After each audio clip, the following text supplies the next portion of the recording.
Friends, welcome to Kannan info Tamil. நம்ம இன்னைக்கு என்ன டாபிக் பார்க்க போறோம் அப்படின்னா, இந்திய ராணுவம் குறைந்த தூரத்துல உள்ள இலக்குகளை தாக்குவதற்கு பிரளை அப்படிங்கிற ஒரு டாக்டிக்கல் பாலிஸ்டிக் மிசைல அதிக எண்ணிக்கையில் இந்திய படையில் இணைக்க இருப்பதா செய்திகள் வெளிவந்திருக்கு. பிரளை டாக்டிக்கல் பாலிஸ்டிக் மிசைல குறிப்பா பாகிஸ்தான் மற்றும் சீன எல்லையில் நிலைநிறுத்துவதற்காக இந்தியா வாங்க போறாங்க. இந்தியாவிடம் குறைந்த தூரத்துல உள்ள இலக்குகளை தாக்குவதற்கு பிரம்மோஸ் சூப்பர்சானிக் மிசைல்கள் இருக்கு. இந்த சூழ்நிலையில இந்தியா எதற்காக பிரளை பாலிஸ்டிக் மிசைல்களை வாங்குறாங்க, இந்த மிசைல் பிரம்மோஸ் மிசைலை விட சிறந்ததா அப்படிங்கிறது குறித்து நம்ம டீடைலா இந்த வீடியோல பார்க்கலாம். நம்ம சேனல்ல டிஃபென்ஸ் ரிலேட்டடா தினம் ஒரு வீடியோ பப்ளிஷ் பண்ணிட்டு இருக்கோம். உங்களுக்கு டிஃபென்ஸ் ரிலேட்டடான செய்திகளை உடனுக்குடன் தெரிஞ்சுக்கிடணும்னா நம்ம சேனலை சப்ஸ்கிரைப் பண்ணி சப்போர்ட் பண்ணுங்க.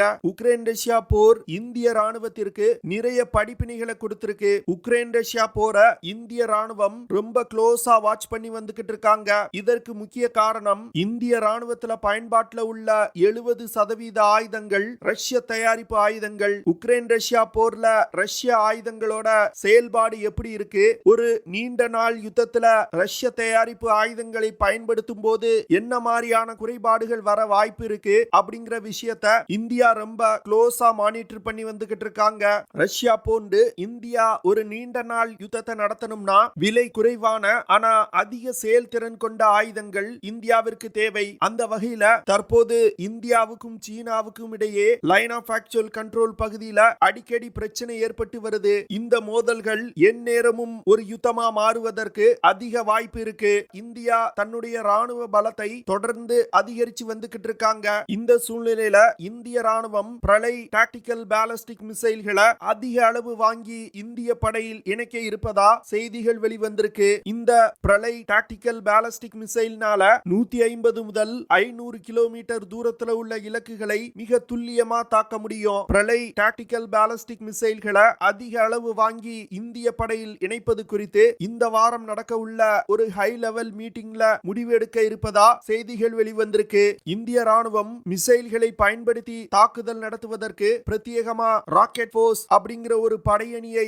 உருவாக்குவது குறித்தும் பேச இருப்பதா செய்திகள் வெளிவந்திருக்கு. இந்திய ராணுவத்தின் முன்னாள் தளபதி திரு பிபின் ராவத் அவர்கள் தான் முதல்ல இந்திய ராணுவத்திற்கு பிரத்யேகமா மிசைல்களை பயன்படுத்தி தாக்குதல் நடத்துவதற்கு ராக்கெட் போர்ஸ் அப்படிங்கிற அமைப்பு தேவை அப்படின்னு பல இடங்கள்ல பதிவு செஞ்சிருக்காரு. நீங்க கூட நினைக்கலாம், இந்திய ராணுவத்திடம் பிரம்மோஸ், அக்னி, பிருத்திவி போன்ற அதிநவீன மிசைல்கள் இருக்கு. அப்படி இருக்கும் பொழுது எதற்காக பிரளை அப்படிங்கிற இன்னொரு டாக்டிக்கல் பாலிஸ்டிக் மிசைல இந்தியா வாங்கணும் அப்படின்னு நீங்க கேட்கலாம். இதற்கு முக்கிய காரணம், ஒரு நீண்ட நாள் யுத்தத்தை நடத்தணும் அப்படின்னா விலை குறைவான ஆனா அதிக சக்தி கொண்ட ஆயுதங்களை பயன்படுத்தணும். இந்த பிரளை டாக்டிக்கல் பாலிஸ்டிக் மிசைலோட விலை வெறும் 5 கோடி ரூபாய். ஆனா ஒரு பிரம்மோஸ் க்ரூஸ் மிசைலோட விலை 20 25 கோடி. பிரம்மோஸ் க்ரூஸ் மிசைல் அதிநவீனமானதுதான், அதிக செயல்திறன் கொண்டதுதான். ஆனா அதோட விலை மிகவும் அதிகம். அதனால இந்தியா விலை குறைவான ஆனா பிரம்மோஸ் க்ரூஸ் மிசைலுக்கு நிகரான ஒரு சக்தி கொண்ட மிசைல டெவலப் செஞ்சிருக்காங்க. பிரளை அப்படின்னா அழிவுன்னு அர்த்தம். இந்த பிரளை மிசைல டிஆர்டிஓ நிறுவனத்தின் ரிசர்ச் சென்டர் இம்ரெட் அப்படிங்கிற அமைப்பு டிசைன் செஞ்சிருக்காங்க. இந்த மிசைல்கள் பிரத்யேகமா இந்திய ராணுவத்திற்காகவே உருவாக்கப்பட்டிருக்கு. பிரளை மிசைல பிருத்திவி ஏர் டிஃபென்ஸ் சிஸ்டங்கள்ல பயன்படுத்தக்கூடிய இன்டர்செப்டார் மிசைல பேஸா வச்சு இந்தியா டெவலப் செஞ்சிருக்காங்க. இந்த பிரளை மிசைல் போன்றே பிரகார் அப்படிங்கிற இன்னொரு டாக்டிக்கல் பாலிஸ்டிக் மிசைலையும் டெவலப் செய்து வந்துகிட்டு இருக்காங்க. பிரளை மிசைல உருவாக்குறதுக்கு 2015 வருடம் இந்தியா 330 கோடி ரூபாய் ஒதுக்கீடு செஞ்சிருக்காங்க. டிஆர்டிஓ இந்த பிரளை மிசைல சீனாவின் டாங்ஃபாங் 12, ரஷ்யாவின் இஸ்கந்தர் மற்றும் சவுத் கொரியாவின் ஹியான்மு 2 மிசைலுக்கு நிகரான மிசைலா டெவலப் செஞ்சிருக்காங்க. பிரளை மிசைல் திட எரிபொருளை பயன்படுத்தி இயங்கக்கூடிய 2 ஸ்டேஜ் ராக்கெட் மோட்டாரால் இயக்கப்படுது. இந்த மிசைல கோசி பாலிஸ்டிக் மிசைல் அப்படின்னு சொல்லுவாங்க. கோசி பாலிஸ்டிக் மிசைல் அப்படிங்கிறது மிசைல் இலக்கை நோக்கி பயணித்துக் கொண்டிருக்கும் பொழுது ஒரு குறிப்பிட்ட தூரம் சென்றதும் மிசைல் வெவ்வேறு திசையை மாற்றி பறக்க ஆரம்பிக்கும். இதனால எதிரிகளின் எந்த ஒரு ஏர் டிஃபென்ஸ் சிஸ்டத்தாலும் இந்த மிசைல இன்டர்செப்ட் செய்ய முடியாது. இந்த மிசைல்ல மனூரபிள் ரீஎன்ட்ரி வெஹிக்கிள் அப்படிங்கிற தொழில்நுட்பம் பயன்படுத்தப்பட்டிருக்கு. இதனால எந்த ஒரு ஆன்டி பாலிஸ்டிக் மிசைல் டிஃபென்ஸ் சிஸ்டத்தாலும் இந்த மிசைலை இன்டர்செப்ட் செய்ய முடியாது. பிரளய் மிசைல்ல காம்போசிட் ப்ரொபல்லண்ட் அப்படிங்கிற ஒரு திட எரிபொருள் பயன்படுத்தப்படுது. இந்த எரிபொருளை high energy material research laboratory அப்படிங்கிற நிறுவனம் தயாரிச்சிருக்காங்க. இதே திட எரிபொருள் தான் கே சீரியஸ் ஆஃப் மிசைல்ஸ் மற்றும் அக்னி மிசைல்களையும் பயன்படுத்தப்படுது. இதன் காரணமா பிரளய் டாக்டிக்கல் பாலிஸ்டிக் மிசைல்னால அதிவேகமா பயணிக்க முடியும். பிரளய் மிசைல்னால 350 முதல் 700 கிலோகிராம் எடை கொண்ட ஹை எக்ஸ்ப்ளோசிவ் ப்ரீ பிராக்மெண்ட் வார்ஹெட்களை எடுத்து சென்று தாக்குதல் நடத்த முடியும். பிரளய் டாக்டிக்கல் பாலிஸ்டிக் மிசைல்ல high explosive pre fragment warhead, penetrating cum blast warhead, எதிரிகளின் விமான ஓடுதளங்களை தாக்கி அழிப்பதற்கு பயன்படுத்தப்படும் ரன்வே டினையல் பெனிட்ரேட்டிங் சப்யூனிட்ஸ் போன்ற பலவிதமான வெடிபொருட்களை எடுத்து சென்று தாக்குதல் நடத்த முடியும். இந்த மிசைலை பயன்படுத்தி எதிரிகளின் தொலைத்தொடர்பு installations, command and control centres, எல்லை கோட்டுக்கு அருகிலுள்ள விமான ஓடுதளங்கள் போன்ற பலவிதமான டார்கெட்டுகளை தாக்கி அழிக்க முடியும். இந்த மிசைல்னால 150 முதல் 500 கிலோமீட்டர் தூரத்துல உள்ள டார்கெட்டுகளை மிக துல்லியமா தாக்க முடியும். பிரளய் மிசைல்னால 1200 முதல் 1960 கிலோமீட்டர் பெர் ஹார் வேகத்துல பயணித்து சென்று இலக்கை தாக்க முடியும். இந்த மிசைலை இலக்கை நோக்கி வழிநடத்துவதற்கு இனிஷியல் நேவிகேஷன் சிஸ்டம் பயன்படுத்தப்படுது. இனிஷியல் நேவிகேஷன் சிஸ்டம் போன்ற அதிநவீன கைடிங் சிஸ்டங்கள் இந்த மிசைல்ல இருக்கிறதுனால பிரளய் மிசைல்னால இலக்கை மிக துல்லியமா தாக்க முடியும். குறிப்பா சொல்லணும் அப்படின்னா பிரளய் மிசைலோட circular error probability less than 10 metre. Circular error probability அப்படின்னா டார்கெட்ல இருந்து 10 மீட்டர் சுற்றளவுக்குள் தாக்குதல் நடத்த முடியும். பிரளய் மிசைல 8x8 BEML Tatra transport erector லான்ச்சர்கள்ல மவுண்ட் செஞ்சிருக்காங்க.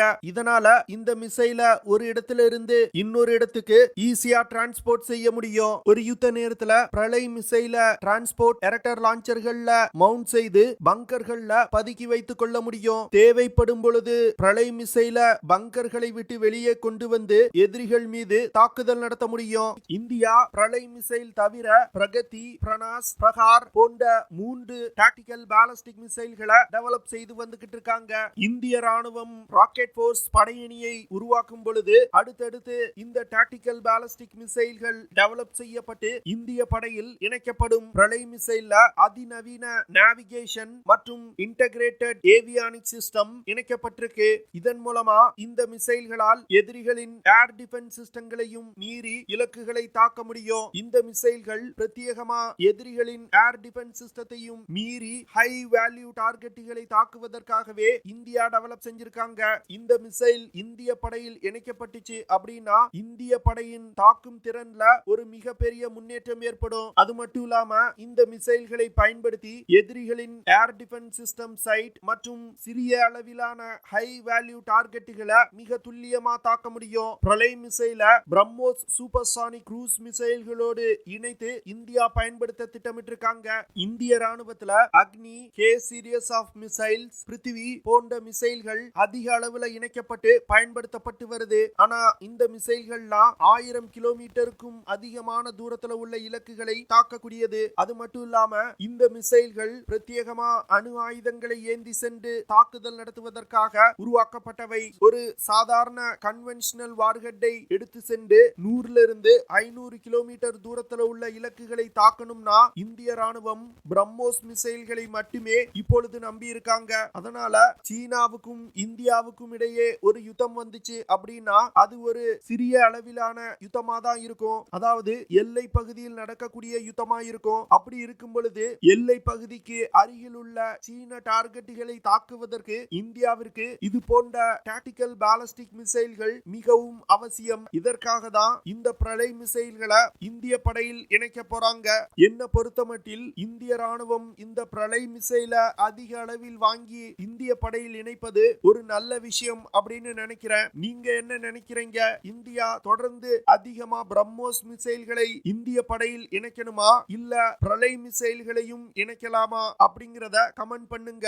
ஓகே ஃப்ரெண்ட்ஸ், நம்ம வீடியோவோட நிறைவு பகுதிக்கு வந்துட்டோம். இதெல்லாம் தான் நான் உங்ககிட்ட ஷேர் பண்ணணும் அப்படின்னு நினைச்ச விஷயங்கள். ஐ ஹோப் நான் ஷேர் பண்ண விஷயங்கள் உங்களுக்கு பிடிச்சிருக்கும்னு நினைக்கிறேன். அப்படி பிடிச்சிருந்துச்சுன்னா ஷேர் பண்ணுங்க, லைக் பண்ணுங்க, கமெண்ட் பண்ணுங்க. மறக்காம நம்ம சேனலுக்கு சப்ஸ்கிரைப் பண்ணுங்க. அப்படியே அந்த பெல் நோட்டிபிகேஷனை கிளிக் பண்ணி ஆல்ங்கிற ஆப்ஷனை எனேபிள் பண்ணிக்கங்க. See you you in the next video. Jai Hind.